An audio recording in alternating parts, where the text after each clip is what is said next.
Hello everyone, very good morning to all of you. आज के दिन की शुरुआत हम लोग करेंगे 16 दिसंबर 2021 के इम्पोर्टेंट करंट अफेयर के साथ। हर एक क्वेश्चन इंपॉर्टेंट है, इसलिए वीडियो को ध्यान से देखिएगा। और पीडीएफ और टेलीग्राम दोनों का लिंक वीडियो के डिस्क्रिप्शन बॉक्स में है, इसलिए आप दोनों का लिंक वीडियो के डिस्क्रिप्शन बॉक्स से प्राप्त कर सकते हो।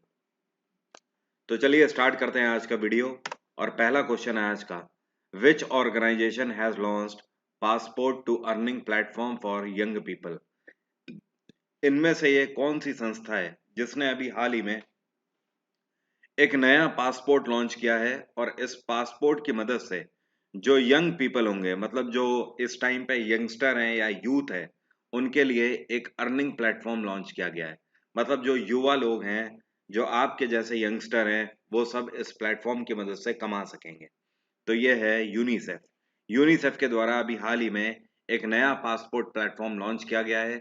इसकी मदद से जो यंगस्टर हैं, उन्हें कमाने का मौका मिलेगा। इस पूरी मुहिम में यूनिसेफ अकेला नहीं है। यूनिसेफ के साथ एक्सेंचर, साथ में माइक्रोसॉफ्ट और इनके अलावा दुबई केयर्स नाम की एक कंपनी है जिसने अभी हाल ही में पैक्ट साइन किया है। तो अल्टीमेटली कहने का मतलब यह है कि इसमें चार कंपनियां एक साथ हैं। यूनिसेफ, उसके साथ एक्सेंचर, एक्सेंचर के साथ माइक्रोसॉफ्ट और माइक्रोसॉफ्ट के साथ दुबई केयर्स, इन चारों कंपनीज ने मिलकर एक नया प्लेटफॉर्म लॉन्च किया है। इस प्लेटफॉर्म की मदद से जो यंगस्टर हैं, उनको स्किल ट्रेनिंग दी जाएगी। इस स्किल ट्रेनिंग के अंतर्गत 15 साल से लेकर 24 साल तक के युवाओं को ट्रेनिंग दी जाएगी। Okay. And by the way, UNICEF की अगर बात करें तो इसकी स्थापना 1946 में करी गई थी। इसका हेडक्वार्टर है न्यूयॉर्क। डब्ल्यूएचओ का हेडक्वार्टर है जिनेवा। यूनाइटेड नेशन डेवलपमेंट का हेडक्वार्टर भी न्यूयॉर्क है और यूनेस्को का हेडक्वार्टर पेरिस है। अगला क्वेश्चन है, ये कौन सा बैंक है जिसने अभी हाल ही में fitness focused credit card launch किया है। तो ये बैंक है state bank of India. SBI के द्वारा एक नया fitness focused credit card launch किया गया है। इसका नाम रखा गया है एसबीआई की तरफ से एसबीआई कार्ड पल्स। क्या नाम रखा गया है? SBI card pulse. इस कार्ड की मदद से आप अपनी हेल्थ लीडरशिप को प्राप्त कर सकते हो। कहने का मतलब यह है, एसबीआई के द्वारा ये जो कार्ड लॉन्च किया गया है, इस कार्ड की मदद से आप फिटनेस से रिलेटेड कोई भी अगर पेमेंट करते हो तो उसमें आपको कई सारे फायदे मिलेंगे और एसबीआई की तरफ से कई सारे ऑफर्स भी मिलेंगे। जैसे कि इस कार्ड की मदद से अगर आप जिम वगैरह की मेंबरशिप लेना चाहते हो तो उसमें आपको फायदा मिलेगा। अगर आप डेली की अपनी फिटनेस फ्रीक लाइफ में कुछ भी इक्विपमेंट्स यूज करना चाहते हो तो उसके लिए भी आपको फायदा मिलेगा। अल्टीमेटली कहने का मतलब यह है कि एसबीआई ने आपके लिए एक ऐसा कार्ड लॉन्च किया है जिसका यूज आप कर सकते हो अपनी फिटनेस के लिए। फिटनेस से रिलेटेड कोई भी इक्विपमेंट हो या फिर कोई भी पर्टिकुलर प्रोडक्ट हो, आप अगर उसे यूज करते हो तो एसबीआई की तरफ से आपको एक्स्ट्रा ऑफर्स दिए जाएंगे। एसबीआई की स्थापना 1955 में करी गई थी। ICICI bank 1994, bank of Baroda 1908 और एक्सिस बैंक की स्थापना 1993 में करी गई थी। एक्सिस बैंक, एसबीआई और आईसीआईसीआई, सॉरी, एक्सिस बैंक और एसबीआई दोनों का हेडक्वार्टर है मुंबई। आईसीआईसीआई और बैंक ऑफ बड़ौदा दोनों का हेडक्वार्टर है बड़ोदरा। एक्सिस बैंक के सीईओ हैं अमिताभ कांत। एसबीआई के हैं इस टाइम पे दिनेश कुमार खारा। आईसीआईसीआई बैंक के हैं संदीप बख्शी और बैंक ऑफ बड़ौदा के हैं संजीव चड्ढा। अगला क्वेश्चन है, यह कौन सा मंत्रालय है जिसने अभी हाल ही में एक अप्रूवल दिया है कि पूरे भारत भर में नेशनल साइबर फॉरेंसिक लैब्स की स्थापना करी जाएगी। तो यह मंत्रालय है मिनिस्ट्री ऑफ होम अफेयर्स। गृह मंत्रालय के द्वारा अभी हाल ही में परमिशन दी गई है कि पूरे भारत में हर राज्य के अंदर नेशनल साइबर फॉरेंसिक लैब्स की स्थापना करी जाएगी। और इसका मेन मोटो क्या होगा? देखिए, बेसिकली ये जो नेशनल साइबर फॉरेंसिक लैब है, इसकी स्थापना तो तेलंगाना के अंदर हैदराबाद में करी जाएगी। लेकिन इसकी पहुंच जो होगी ना, ये हर एक राज्य के अंदर होगी। अब देखिए, नेशनल साइबर फॉरेंसिक लैब जो है, इसका मेन मोटो क्या होगा? पूरे भारत भर में साइबर फ्रॉड से होने वाले जितने भी मामले हैं, उन सभी मामलों की तफ्तीश करने के लिए, उनको इन्वेस्टिगेट करने के लिए इस नेशनल साइबर फॉरेंसिक लैब की स्थापना करी जाएगी। होम अफेयर्स मंत्रालय अमित शाह के पास है। कॉरपोरेट अफेयर्स मंत्रालय भी अमित शाह के पास है। स्पोर्ट्स मंत्रालय इस टाइम पे अनुराग ठाकुर के पास है। और माइनॉरिटी अफेयर्स के मिनिस्टर हैं इस टाइम पे कौन? मुख्तार अब्बास नकवी। अगला क्वेश्चन है, इनमें से कौन है जिनके द्वारा अभी हाल ही में Raj Kapoor the master at work नाम का एक मेमोर लॉन्च किया गया है। तो राज कपूर की याद में Raj Kapoor the master at work नाम का मेमोर अभी हाल ही में लॉन्च किया गया है उपराष्ट्रपति वेंकैया नायडू के द्वारा।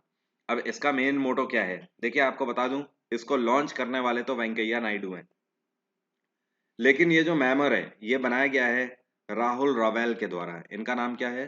राहुल रवेल। अब राहुल रवेल है कौन? राज कपूर के टाइम पीरियड पे उनके प्रोडक्शन में राहुल रवेल असिस्टेंट डायरेक्टर का काम करते थे। बॉबी जैसी जो फेमस मूवीज हैं राज कपूर की, उनमें भी राहुल रवेल असिस्टेंट डायरेक्टर का काम कर चुके हैं। तो एक तरीके से उन्होंने राज कपूर के लिए एक संस्मरण जारी किया है, जिसको लॉन्च किया गया है वेंकैया नायडू के द्वारा। ये जो मेमोर है ये राज कपूर की लाइफ स्टाइल के बारे में बताएगा, उनके संघर्ष के बारे में बताएगा, और साथ में राज कपूर ने किस तरीके से पूरी फिल्म इंडस्ट्री में अपना नाम बनाया उसके बारे में भी आपको बताएगा। अगला क्वेश्चन है, ये कौन सी यूटी या स्टेट है which has got its first ever FM radio station इन 2021? कहने का मतलब यह है कि इन चारों में से ये कौन सी यूटी है या राज्य है जिसको पहली बार 2021 में इसका पहला एफएम रेडियो स्टेशन हासिल हुआ है। तो पहली बार लद्दाख के अंदर कोई एफएम रेडियो स्टेशन अभी हाल ही में स्टैब्लिश किया गया है। तो लद्दाख को पहला एफएम रेडियो स्टेशन मिला है। अब यहाँ पर एक और सवाल उठता है, लद्दाख के अंदर कौन से डिस्ट्रिक्ट में एफएम रेडियो स्टेशन की स्थापना करी गई है? इसकी स्थापना करी गई है लद्दाख के अंदर लेह में। यहाँ पर दूसरी चीज आपको ये ध्यान रखना है, ये जो एफएम रेडियो स्टेशन है लद्दाख में पहली बार लॉन्च किया है, किसके द्वारा इसको लॉन्च किया गया है? इनका नाम है उमंग नरूला। क्या नाम है? Umang Narula. And he is the advisor of Ladakh territory. Ladakh के इस टाइम पे गवर्नर हैं आर के माथुर, राधा कृष्ण माथुर। जम्मू कश्मीर में मनोज सिन्हा है गवर्नर। गुजरात में इस टाइम पे गवर्नर हैं आचार्य देवव्रत। और उत्तराखंड के अभी कुछ टाइम पहले नए गवर्नर बने थे लेफ्टिनेंट जनरल गुरमीत सिंह।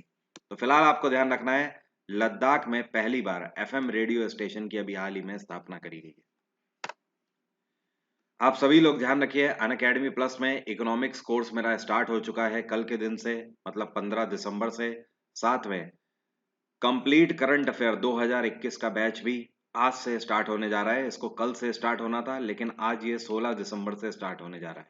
आप इन दोनों बैचेस को अवेल कर सकते हो अनअकैडमी प्लस में डिस्काउंट कोड वरुण777 के साथ। आप अगर ये कोड लगाते हो तो इस टाइम पे जो बेस्ट ऑफर चल रहे हैं, 1 साल के सब्सक्रिप्शन पे 2 महीने और 2 साल के सब्सक्रिप्शन पे 4 महीने का सब्सक्रिप्शन आपको फ्री मिल रहा है। इतना ही नहीं, साथ में 15% तक का डिस्काउंट भी आपको मिलेगा वरुण777 डिस्काउंट कोड के साथ। तो आप मेरे सारे बैचेस को अनअकैडमी प्लस में अवेल कर सकते हो। अगला क्वेश्चन है, ये कौन सी राज्य सरकार है जिसने अभी हाल ही में फैसला लिया है कि ये बहुत जल्द नए cyber crimes and economic offence police station की स्थापना करेंगे? तो ये है उड़ीसा में नवीन पटनायक की सरकार।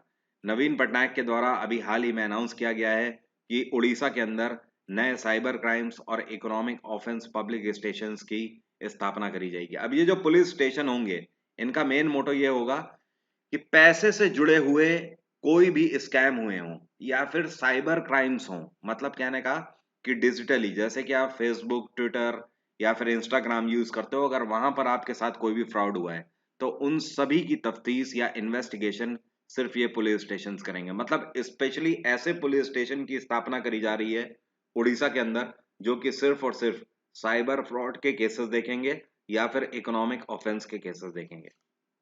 तो नवीन पटनायक की सरकार ने फैसला लिया है कि पूरे उड़ीसा के अंदर ऐसे 11 पुलिस स्टेशन की स्थापना करी जाएगी।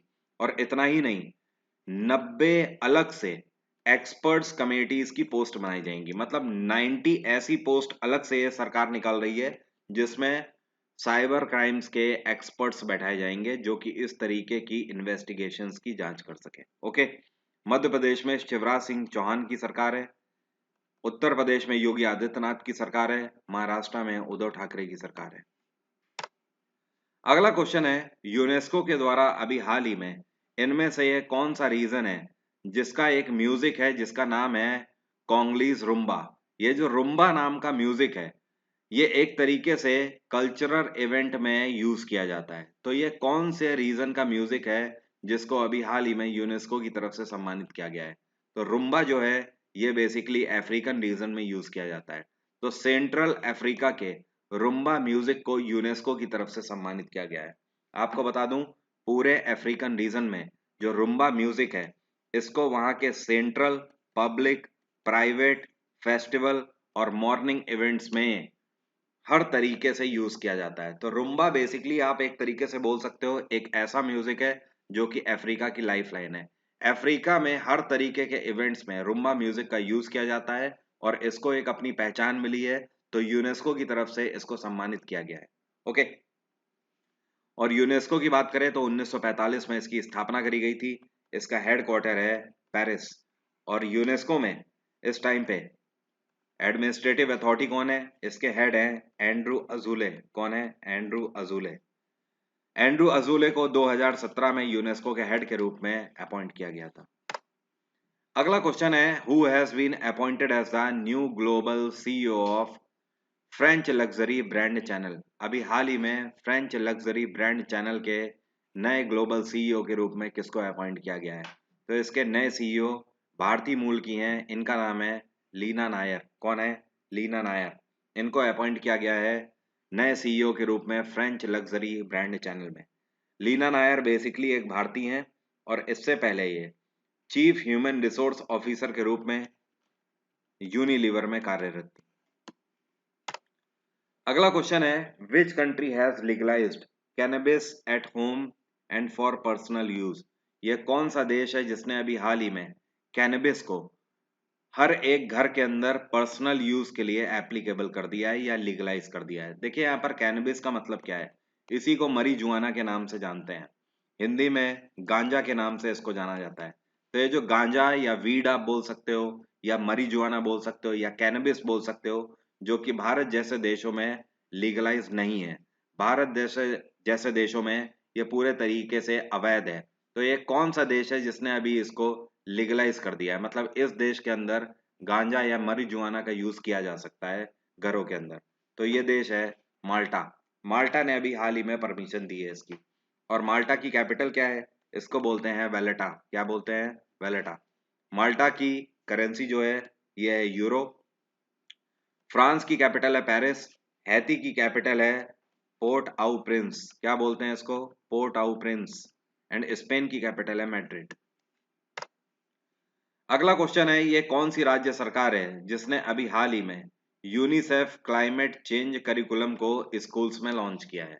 मतलब हिंदी में अगर बोलें आम भाषा में तो एक तरीके से आप बोल सकते हो, भारत की एक कौन सी राज्य सरकार है जिसने अभी हाल ही में फैसला लिया है कि इस राज्य के अंदर स्कूलों में बच्चों को क्लाइमेट से जुड़े हुए कई सारे करिकुलम पढ़ाए जाएंगे। मतलब बच्चों को यह सिखाया जाएगा कि किस तरीके से बच्चे अपने पर्यावरण को सुरक्षित रख सकते हैं। तो ये बेहतरीन कदम लिया गया है उद्धव ठाकरे की सरकार के द्वारा महाराष्ट्र के अंदर। तो महाराष्ट्र के अंदर क्लास फर्स्ट से लेकर एट्थ क्लास तक के, या फिर आप बोल सकते हो फर्स्ट से लेकर एट्थ स्टैंडर्ड तक के जो बच्चे हैं उनकी किताबों में नया करिकुलम जोड़ा जाएगा, या आप बोल सकते हो नया सिलेबस जोड़ा जाएगा, जिसमें उनको बताया जाएगा आपसे कि वो यूनिसेफ की गाइडलाइंस के तहत किस तरीके से अपने पर्यावरण को बचा सकते हैं। यूनिसेफ की स्थापना 1946 में करी गई थी। इसका हेडक्वार्टर है न्यूयॉर्क। और यूनिसेफ के अभी हाल ही में नए हेड बनाई गई हैं। कौन? इनका नाम है कैथरीन रसेल। कौन है? Catherine Russell. इन्होंने अभी हाल ही में सक्सीड किया है हेनरिटा H4 को। ध्यान रखना, मैंने आपको 3 दिन पहले ही करंट अफेयर में बताया था कि यूनिसेफ की नई हेड बनी है। कौन? Catherine Russell. तो ध्यान रखिएगा सभी लोग, ये अपने आप में एक क्वेश्चन है। कैथरीन रसेल ने हेनरिटा H4 को सक्सीड किया है। अगला क्वेश्चन है, ये कौन सा बैंक है जिसने अभी हाल ही में एक वेरिएबल पेमेंट सॉल्यूशन लॉन्च किया है? तो इसको लॉन्च करने वाला बैंक है बैंक ऑफ बड़ौदा।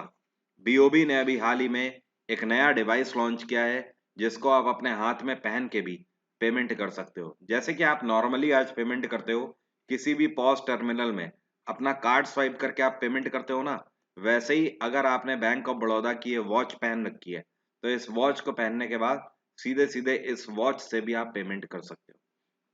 तो इसी को यहाँ पर बोला जा रहा है वेरिएबल पेमेंट सॉल्यूशन। ये लॉन्च किया गया है बैंक ऑफ बड़ौदा के द्वारा। इसकी स्थापना 1908 में करी गई थी। हेडक्वार्टर है वडोदरा और इसके एमडी हैं संजीव चड्ढा। यस बैंक की स्थापना 2004 में करी गई थी। एचडीएफसी बैंक की स्थापना 1994 में और कोटक महिंद्रा बैंक की स्थापना 2003 में करी गई थी। यस बैंक के सीईओ हैं प्रशांत कुमार, एचडीएफसी के हैं शशिधर जगदीशन और कोटक महिंद्रा के हैं उदय कोटक। यस बैंक का हेडक्वार्टर है मुंबई, एचडीएफसी का भी मुंबई और कोटक महिंद्रा का भी हेडक्वार्टर मुंबई है। अगला क्वेश्चन है, which edition of international symposium on plantation crop has begun in Kochi. अभी हाल ही में केरल के कोची में एक नया plantation crop international symposium launch किया गया है। इसका कौन सा संस्करण? तो ध्यान रखिए, इस बार केरल के कोची के अंदर अंतरराष्ट्रीय संगोष्ठी आयोजन किया जा रहा है वृक्षारोपण फसलों के ऊपर और इसका संस्करण आयोजित किया गया है 24वां। आम भाषा में अगर बोलें तो एक नया इवेंट ऑर्गेनाइज किया गया है। इस इवेंट के अंदर पूरे भारत भर के कई सारे साइंटिस्ट और रिसर्चर्स हिस्सा ले रहे हैं, जो कि इस बात पर वार्ता करेंगे कि किस तरीके से हम लोग अपनी फसलों को और बेहतर बना सकते हैं। तो इसका 24वां संस्करण इस बार आयोजित किया जा रहा है केरल के कोची में। अगला क्वेश्चन है, अभी हाल ही में एक किताब लॉन्च करी गई है। इस किताब का नाम है principles and practice on oncology. ये किताब किसके द्वारा लॉन्च करी गई है? ये किताब जगदीश मुखी के द्वारा लॉन्च करी गई है। डॉक्टर जगदीश मुखी इस टाइम पे गवर्नर हैं आसाम के। इतना ही नहीं, एक महीने पहले ही इनको नागालैंड का भी पदभार दिया गया है। तो डॉक्टर जगदीश मुखी इस टाइम पे आसाम और नागालैंड दोनों के गवर्नर हैं। इनके द्वारा principles and practice on oncology नाम की एक किताब लॉन्च करी गई है। आपको पता है ऑन्कोलॉजी का मतलब क्या है? Study of cancer. ऑन्कोलॉजी किसको बोलते हैं? Study of cancer. जब आप कैंसर जैसी बीमारी की स्टडी करते हो, अध्ययन करते हो, तो उसको बोला जाता है ऑन्कोलॉजी। ये किताब बेसिकली इस पर बेस्ड है कि किस तरीके से आप कैंसर को स्टडी कर सकते हो। तो डॉक्टर जगदीश मुखी के द्वारा इसको लॉन्च किया गया है। बाय द वे आपको बता दूं, इसी महीने की शुरुआत में आपसे पूछ सकता है रतन टाटा को कौन सी राज्य सरकार ने राज्य के सबसे बड़े सम्मान से सम्मानित किया गया है? तो ये भी आसाम सरकार है। आसाम में हिमांता बिस्व शर्मा की सरकार ने रतन टाटा को असोम वैभव नाम के सम्मान से सम्मानित किया है। क्या नाम है इसका? असोम वैभव। असोम वैभव आसाम का हाईएस्ट सिविलियन अवार्ड है, जिससे रतन टाटा को सम्मानित किया गया है आसाम सरकार के द्वारा। अब रतन टाटा को ही क्यों सम्मानित किया गया? तो ध्यान रखिएगा, रतन टाटा ने आसाम के अंदर 19 कैंसर ट्रीटमेंट सेंटर की स्थापना करी है, जिसकी वजह से उनको असोम वैभव अवार्ड से सम्मानित किया गया है। अगला क्वेश्चन है, who has been awarded with the prestigious sports journalist federation of India medal. अभी हाल ही में ये कौन है जिनको sports journalist federation of India medal से सम्मानित किया गया है? तो ये है सुनील गावस्कर, इनको सम्मानित किया गया है। आपसे एक क्वेश्चन और पूछा जाएगा, हाल ही में अभी कुछ टाइम पहले भारतीय क्रिकेट टीम के नए कोच कौन बनाए गए हैं? राहुल द्रविड़ नए कोच बनाए गए हैं कुछ टाइम पहले। अगला क्वेश्चन है, ये कौन सी राज्य सरकार है जिसको अभी हाल ही में 700 करोड़ की धनराशि आवंटित करी गई है? और ये 700 करोड़ की धनराशि जापान इंटरनेशनल कोऑपरेशन एजेंसी के द्वारा दी गई है इस राज्य सरकार को। तो ये राज्य सरकार कौन सी है? ये है मेघालय में कॉनरेड संगमा की सरकार। माफी चाहता हूँ। इस टाइम पे मेघालय पे गवर्नर कौन है? ये है सत्यपाल मलिक। और मणिपुर में बीरेन सिंह की सरकार है। राजस्थान में अशोक गहलोत की सरकार है। आसाम में हिमांता बिस्व शर्मा की सरकार है। अच्छा, एक सवाल उठता है, जापान इंटरनेशनल कोऑपरेशन एजेंसी ने 700 करोड़ की धनराशि आखिर क्यों दी है मेघालय सरकार को? यह धनराशि टूरिज्म को प्रमोट करने के लिए दी गई है।